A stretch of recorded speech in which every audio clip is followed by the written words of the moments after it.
Waste થઈ ગયું. સો એ waste ના જાય, ટાઈમનો સદુપયોગ થાય, એના માટે ઘણા છોકરાઓ મને કોલ કરે કે સતત કે જ કરે છે સર કાલે સ્ટાર્ટ કરશો, કાલે સ્ટાર્ટ કરશો. સો આપણી પાસે કોઈ વે આપણે શોધવાનો ટ્રાય કરીએ, ઘણી બધી એપનો ઉપયોગ કરવાની કોશિશ કરી, પણ ઘણી બધી પે કરતી છે, ઘણી બધી પ્રોબ્લેમ છે. એના કારણે એક સૌથી સારામાં સારો વે આ ડિજિટલ પ્લેટફોર્મ તો છે જ, પરંતુ એની માટે કંઈક અમે રસ્તો કાઢ્યો છે કે અમે લેક્ચર્સ બનાવીશું અને તમને સેન્ડ કરીશું. ઓકે, બાય યુટ્યુબની લિંક હોઈ શકે અથવા તમને પર્સનલી કોઈ બી એપ થ્રુ તમને મળી જશે. તમારે એને ફોલો કરતા રહો અને શીખતા રહો. અચ્છા, હવે આપણે બહુ વાતો નહીં કરીએ, ડાયરેક્ટ ભણવાનું ધ્યાન આપીશું. 10મું જ્યારે સ્ટાર્ટ કર્યું ત્યારે મારી ઈચ્છા હતી કે 10મા ધોરણને લગતી પહેલાં થોડી માહિતી લાઈક એના લાઈક મેથ્સ સબ્જેક્ટ લો છો, મેથ્સ સબ્જેક્ટના ચેપ્ટર કેટલા છે, દરેક ચેપ્ટરનું વેઇટેજ કયા ચેપ્ટરથી લિંક છે, એટલે એક ભણીએ તો બીજું ભણવું પડે, બીજું તો ત્રીજું ભણવું પડે, ત્રીજું તો ચોથું ભણવું પડે કમ્પલસરી. પછી કોરા વેટેજમાં કયો વધારે ટાઈમ લેવો છે, કયા ઈઝી છે ફટાફટ થઈ જાય એવા છે, આવી બધી ઇન્ફોર્મેશન છે. એની પેપર સ્ટાઇલ શું છે, આ બધી ઇન્ફોર્મેશન માટે એક અલગથી જગાઈ દઉં લેક્ચર બનાવીશ અને તમને સેન્ડ કરીશ, તમે એને ફોલો કરશો. પરંતુ આ જે સમય છે તમારો પ્રેક્ટિસનો, એ એનાલિસિસ હજુ સમજતા કરશો તો ચાલશે. તો એનો લેક્ચર બી તમને સેન્ડ કરીશ, મોકલીશ, તમે એને બી ફોલો કરજો. હમણાં હાલ પૂરું તમે કંઈ પ્રેક્ટિસ કરતા છો, કંઈ ભણતા છો, એ માટે એક લેક્ચર બનાવજો. ધોરણ 10 વિષય ગણિત, ચેપ્ટર નંબર 15 આંકડાશાસ્ત્ર. ઓકે, હવે આ ચેપ્ટર કેમ લેવાનું એનું રીઝન. પહેલી વસ્તુ તો એ કે આ કોઈના સાથે કનેક્ટેડ નથી. આ આવડે તો પેલું આવડે, પેલો ફાયદો એ થાય. બીજું, આનું વેઇટેજ છે ટોટલ 6 માર્ક, 6. Okay, 6 mark. તમારા ચોપડીમાં મહત્તમ માર્ક 8 માર્કનું વેઇટેજ ધરાવતા ચેપ્ટર છે. પણ 6 માર્કનું વેઇટેજ એટલે બહુ કહેવાય. તો બીજું છોકરાને મારે પાસ કરાવવો હોય, આ ચેપ્ટર કમ્પલસરી કરાવીશું. એમાંથી 2 માર્કનો દાખલો પૂછાશે, 3 માર્કનો દાખલો પૂછાશે ને 1 માર્કની ઓબ્જેક્ટિવ પૂછાશે. ઓકે, મારા મતે તો આઈએમપી ચેપ્ટર છે એટલે પહેલું એ જ લઈશ અને કોઈના સાથે કોઈ કનેક્ટેડ નથી. ના તમને ધોરણ પાક્કું આવડવું જ જોઈએ કે આવડવું જ જોઈએ, એટલે સૂત્રો આવડવા જ જોઈએ. ઠીક છે, સો બેઝ હમણાંથી ક્લિયર કરીશું તો આવડી જશે. બહુ વાતો નહીં કરતા, હવે આ ચેપ્ટર સ્ટાર્ટ કરીએ. ઓકે, ચેપ્ટરને જો ચેપ્ટર નામ આંકડાશાસ્ત્ર. આપણે જાતના આંકડાની મદદથી બધું ગણતરી મારવા છે. આ ચેપ્ટરના અતિ મહત્વના 3 ટોપિક છે. એક છે મધ્યક, બીજો છે મધ્યસ્થ અને ત્રીજો ટોપિક છે બહુલક. મધ્યકની સંજ્ઞા x બાર, મધ્યસ્થની સંજ્ઞા n, બહુલકની સંજ્ઞા z. હવે તમને દાખલો આપશે, કહેશે કે દાખલાનો મધ્યક શોધો, મધ્યસ્થ શોધો, બહુલક શોધો. ઓકે, આ કંઈક 9મા ધોરણમાં પણ આવતું. તો 9મા ધોરણમાં આમાં શું ફરક છે? આ 11માં અહીં આવશે. તો 11માં આમાં શું ફરક છે? એની માટે એક વસ્તુ સમજવા છે. એ જે દાખલા છે કે જેનો તમારે મધ્યક, મધ્યસ્થ, બહુલક શોધવાનું છે, એ દાખલાના પ્રકાર શીખવાના છે. સમજો, એ જે દાખલા છે એ દાખલાને આંકડાશાસ્ત્રના ચેપ્ટરમાં માહિતી તરીકે ઓળખાશે. દાખલા એટલે જ માહિતી. સો માહિતીનો તમારે મધ્યક શોધવાનું, મધ્યસ્થ શોધવાનું, બહુલક શોધવાનું. માહિતી ના કહેવું હોય તો દાખલામાં મધ્યક, મધ્યસ્થ, બહુલક શોધવું છે સમજવાનું. પછી માહિતી છે એના પ્રકાર. માહિતીના 2 પ્રકાર છે, અવર્ગીકૃત માહિતી અને વર્ગીકૃત માહિતી. ઓકે, હવે હજુ આગળ ભાગમાં સમજાય દો કે વર્ગીકૃતના પાછા 2 પ્રકાર, અસતત અને સતત. આમ હું બોલું છું માહિતીના એકચ્યુઅલ તો 2 પ્રકાર, અવર્ગીકૃત અને વર્ગીકૃત. પણ વર્ગીકૃતના 2 પ્રકાર, અસતત અને સતત. મારા મતે તો દાખલા 3 જ થશે. વિચાર, એક અવર્ગીકૃત, બીજો વર્ગીકૃત અસતત, વર્ગીકૃત સતત. અને 3 દાખલા તમને દેખાશે. અચ્છા, હવે તમને એવું દેખાશે અવર્ગીકૃત એટલે શું, વર્ગીકૃત એટલે શું, વર્ગીકૃતમાં અસતત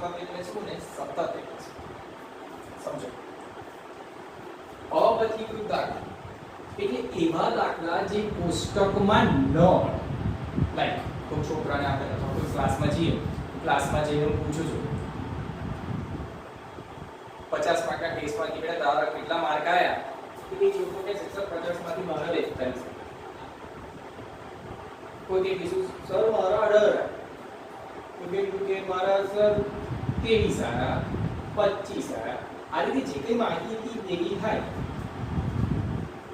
એ ચોક્કસ કોષ્ટકમાં ભેગી નથી કરી, સીધા આંકડા લઈ લી અવર્ગીકૃત માહિતી કેમ. પરંતુ અગર એ જે આંકડાઓ છે એને મેં વર્ગીકરણ કર્યું હોય, કોઈ કોષ્ટક બનાવ્યું હોય, એ બધા દાખલા વર્ગીકૃત દાખલા કહેવાય. એટલે કે કોષ્ટક હોય, કોષ્ટકમાં દેખાય કેવી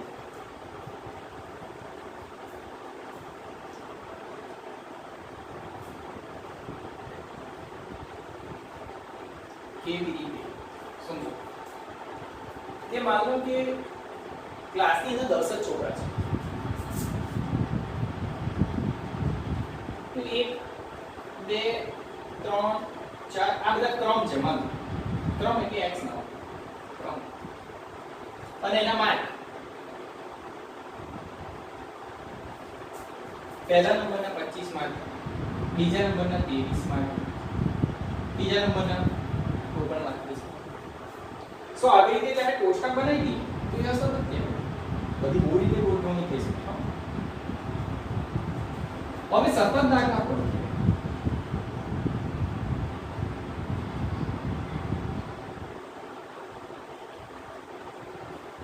0 થી 10 માં માર્ક લાવનારા કેટલા, 10 થી 20 માં માર્ક લાવનારા કેટલા, 20 થી 30 માં માર્ક લાવનારા કેટલા, 30 થી 40 માં માર્ક લાવનારા કેટલા, 40 થી 50 માં માર્ક લાવનારા કેટલા.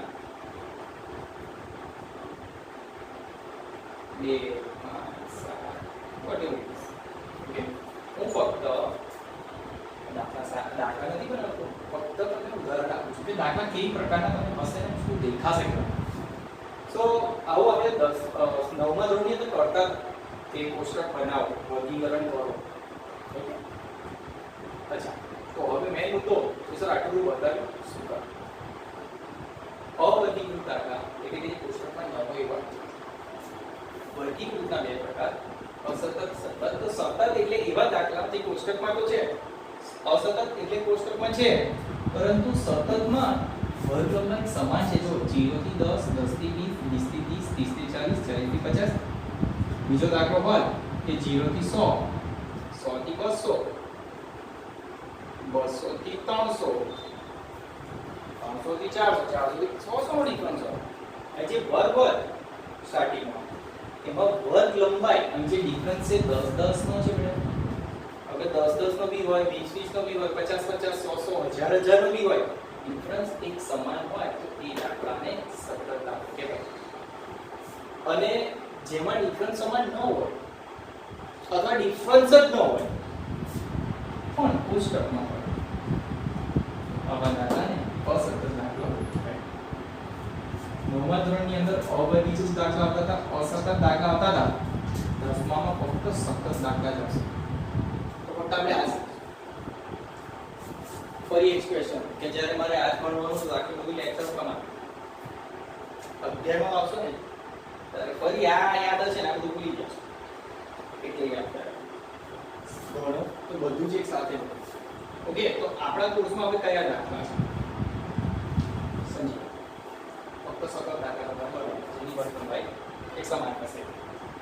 ઓકે ઠીક છે. તો હવે આના આપણે સૂત્રો લખીશું. સો સૂત્ર લખાવો, પહેલા મૂળભૂત પછી મૂળભૂત પછી બહુલક. ઓકે,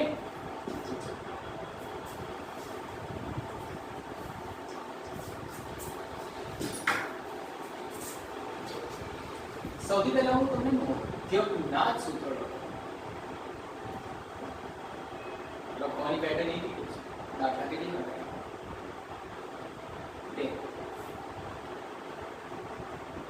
અવર્ગીકૃત અને વર્ગીકૃતનો પ્રકાર 2, અસતત અને સતત. મારા રાઇટિંગ બનાવતા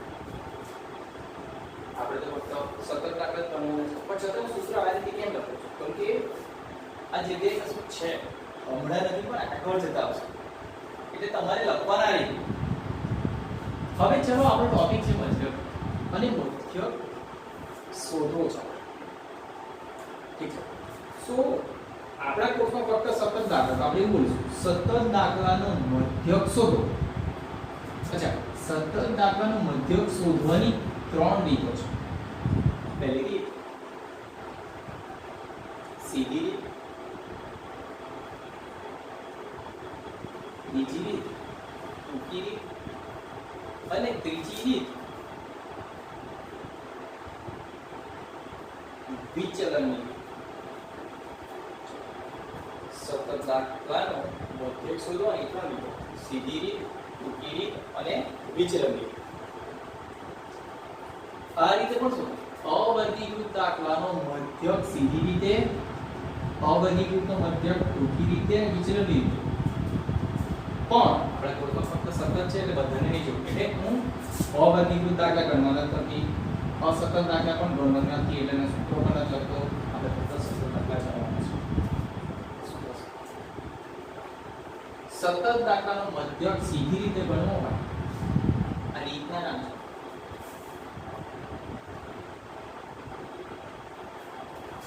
તો x બાર બરાબર સિગ્મા fi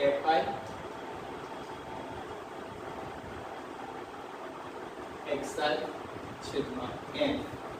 આનું વેલ્યુ સીધી રીતે મધ્યક શોધવો હોય સતત દાખલાનો મધ્યક સીધી રીતે સૂત્ર x બાર બરાબર સિગ્મા fi xi છેદમાં n. એવી રીતે સતત દાખલાનો મધ્યક ટૂંકી રીતે શોધવો હોય તો એનું સૂત્ર x બાર બરાબર a plus sigma fi di છેદમાં n, જ્યાં આ di શું છે એ લખી નાખો. di એટલે xi માઈનસ a. હવે અહીંયા આ a શું છે, આ di શું છે, n કેવી રીતે લાવીશું તો દાખલો બનાવીશ તારે સમજાવીશ. ઓકે, હમણાં પોતા સૂત્ર તમારે યાદ રાખવાનું છે. ચલો હવે ફરી એ રીતે સતત દાખલાનો મધ્યક વિચલનની રીતે x બાર બરાબર a પ્લસ સિગ્મા fi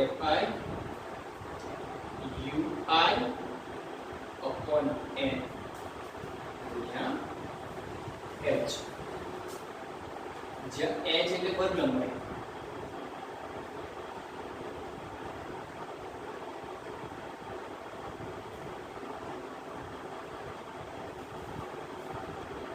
અને અહીં ui શું છે ઘણી જગ્યાએ આની સંખ્યા પણ દેખાશે એને મ્યુ કહેવાય, મ્યુ. ઓકે, બટ હવે જનરલી યુ થઈ ગયું છે એટલે આપણે યુ બોલીશું. સો એનું સૂત્ર છે આના જેવું છે xi માઈનસ a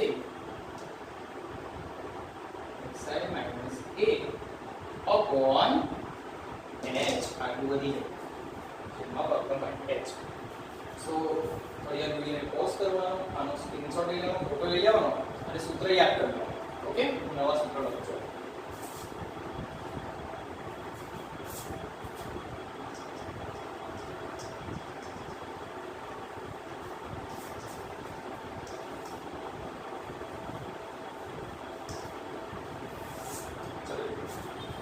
મધ્યક પછી હવે આપણે એના પછીનો ટોપિક છે મધ્યસ્થ.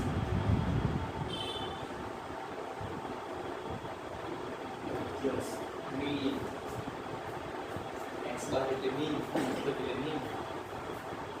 ચલો તો મધ્યસ્થ n શોધવા માટે શું કરીશું? ઘણી આપણે નવમા ધોરણની અંદર તો બધી રીતો મતલબ બધી પણ અહીંયા આપણે ફક્ત સતત દાખલા જ ગણવાના છે. સો હવે આપણે મધ્યસ્થના સૂત્રો ફક્ત સતત માટે લખું છું, પરંતુ એને શોધવાની સીધી ટૂંકી વિચલન એવી રીતો નથી. ઓકે, સો એને શોધવાની એક જ રીત છે, એક જ સૂત્ર છે સતતના. પરંતુ એ પહેલા સૂત્રમાં થોડુંક આપણે લખી દઈએ. કે જો સતત દાખલાનો મધ્ય શોધવા જવું તો તમારે સૌથી પહેલા અમુક વસ્તુ ચેક કરવાની. સૌથી પહેલા એ ચેક કરવાનું કે શું ચડતા ક્રમમાં છે કે નહીં. ક્રમ ચેક કરો અથવા એવું લખ્યું કે ચડતા ક્રમમાં છે કે નહીં ચેક કરો. તમારી જે કંઈ માહિતી હોય ચડતા ક્રમમાં જ હોવું છે. બીજું, હવે જ્યારે ચડતા ક્રમમાં ગોઠવાઈ જાય તો સૌથી પહેલા તમારે n બરાબર n/2 તે શોધી લેવાનું. n બરાબર n/2 શોધી લેવાનું અને આ શોધ્યા બાદ તમારે આ સૂત્રનો ઉપયોગ કરવાનો. m બરાબર l plus n/2 minus cf upon f h. હવે પ્રશ્ન થાય કે સર અહીં l શું છે, cf શું છે, f શું છે. આપણે દાખલો ગણીશું, હવે ઉઠાઈશું. બહુ સરળ વસ્તુ છે. જ્યારે દાખલો સ્ટાર્ટ કરીશું ત્યારે શીખીશું. એટલે જોતા રહેજો. અને મધ્યસ્થ પછીનું સૂત્ર આવશે બહુલક. જો આપણે એક જ સૂત્ર છે, બરાબર? અને બહુલકનું સૂત્ર પણ એક જ છે. હા, એક પેટર્નની સર જરૂર નથી પણ આપણે આ બધું લખો છો. આદત પાડી દો કે આને આ રીતે જોઈશું તો આગળના ધોરણોમાં તકલીફ ઓછી થશે.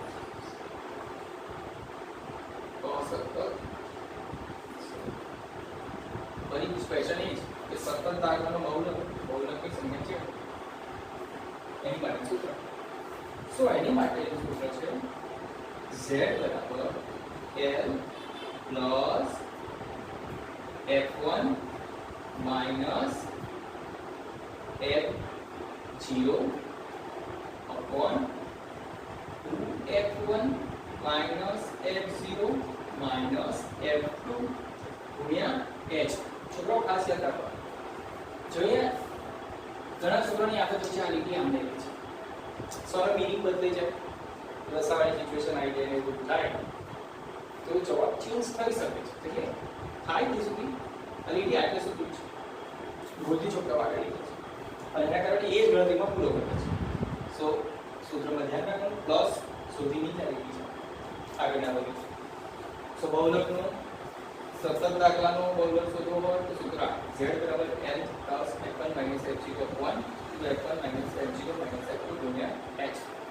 એ તરત યાદ થાય છે પણ જ્યારે દાખલો કરવાનો સ્ટાર્ટ કરી લો કે ટોપિક સ્ટાર્ટ કરો સૌથી પહેલા સૂત્ર રેડી કરો પછી બે ત્રણ બધું જજો દાખલો આવડી જશે. પણ એ કર્યા વગર આગળ નહીં વધો.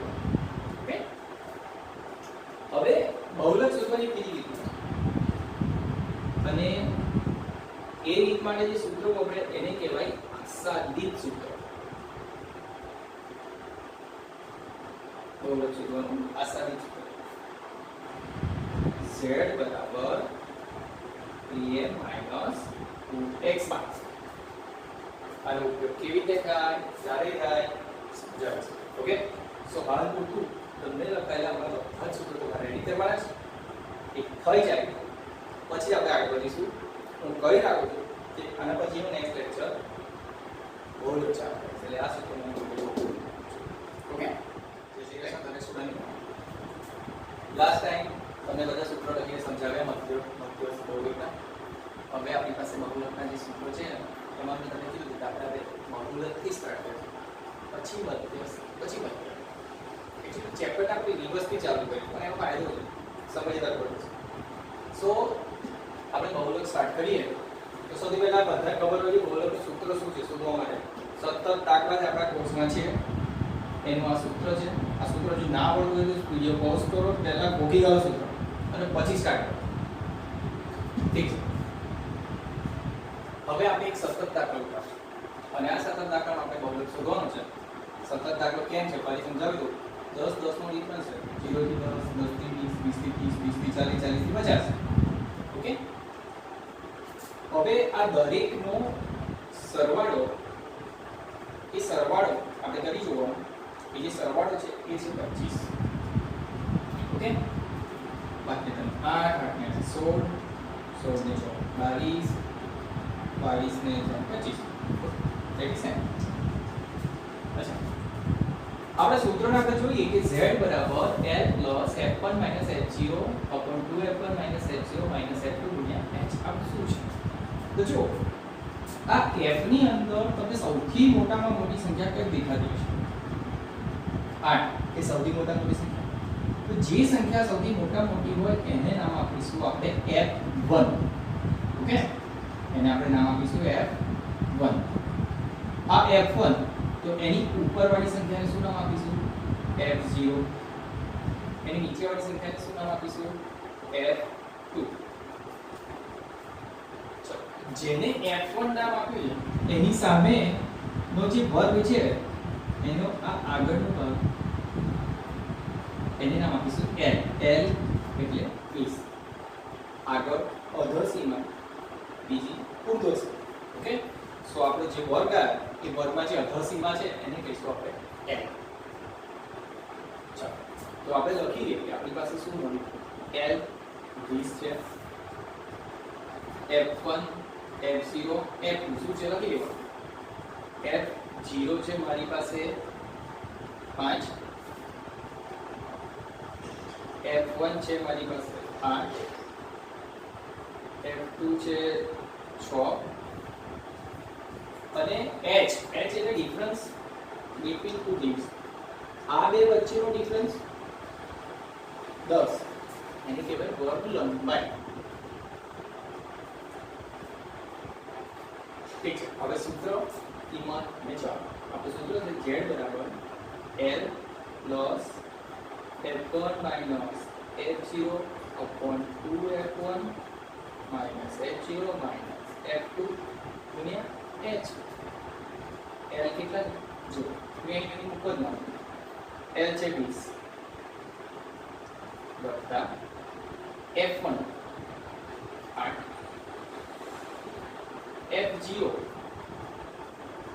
5, 2 f1 8, f0 5 અને f2 6, h 10. સૌથી પહેલા આ બધાની ગણતરી મારો, પછી વત્તા 20 કરીશું. એટલે 20 પહેલા એવાની 8 માઈનસ 5 3, 8 2 16, માઈનસ 5 અને માઈનસ 6 માઈનસ 11. ઓકે, ગુણ્યા 10. હવે આ કેવી રીતે આવ્યું એકચ્યુઅલી એ સૌથી પહેલા સમજાવું છું, પણ હમણાં યાદ રાખતા રહો. જે હું કહેતો છું કે -5 -6 -11. ઓકે, તો જો શું છે? તો z બરાબર 20 પ્લસ જો આ 3 તો છે નીચે 16 માઈનસ 11 કેટલા થશે? 5 ગુણ્યા 10. આની જો આનો જવાબ પહેલા લેવાનો હોય અને આની ગણતરી પહેલા મારો 5 2 10 20 પ્લસ અને શું પછી 3 ગુણ્યા 2 3 2 6 20 પ્લસ 6 કેટલા થશે? 26. આપણો આન્સર. તો z ઇઝ ઇક્વલ ટુ કેટલા મળ્યા? 26. દાખલો બહુ ઈઝી છે. બસ તમને ખાલી સરવાળો બાદબાકી અને ગુણાકાર ભાગાકાર આવડતો હોવો જોઈએ. જરૂર નથી આપણે કોઈ કમ્પેરિઝન નહીં કરવાનું કે મને આના કરતા પહેલા ફાસ્ટ ગણ્યો અને ધીમે ગણ્યો. જો કે ઘરે બેસીને ગણવાના તો કોઈ સાથે કમ્પેરિઝન થવાની નહીં. પણ જે બી દાખલો ગણો આરામથી ગણો. અગર 1 આવે તો 10 આવશે. આંકડા નાના હોવાથી મોટા આવે. તમને ખબર તમને સરવાળા બાદબાકી ગુણાકાર ભાગાકાર આવડે છે. ચેક લો. ઓકે, કોઈ પ્રોબ્લેમ? ફરી આ દાખલાને રિવાઇઝ કરો. સતત વિડિયોને રિવાઇઝ કરશો તમને દાખલો આવડશે. ચલો આને રિલેટેડ બીજા દાખલા મૂકી દઉં છું, એની પ્રેક્ટિસ કરો. ઓકે ઓકે, તો બહુદરના આટલા દાખલા છે આપેલા છે એક્ઝામ્પલ. ઓકે, એને ગણતા રહેજો. ના હજુ તમને પ્રેક્ટિસમાં વધારે દાખલા જોઈતા હોય તો શાળા મિત્ર કરીને એક એપ છે, એને ડાઉનલોડ કરો અને ચેપ્ટર નંબર 14 બુદ્ધિમાં 15 લખી નાખેલું. હવે જૂના કોર્સમાં 15 હતો, આપણા નવા કોર્સમાં 14 છે. એ 14ના ચેપ્ટરની અંદર 14.3 ની અંદર બધા દાખલા આપેલા છે બહુલકના. ઓકે, એ સોલ્વ કરજો. બાકી મેથડ ત્રીના નેક્સ્ટ લેક્ચર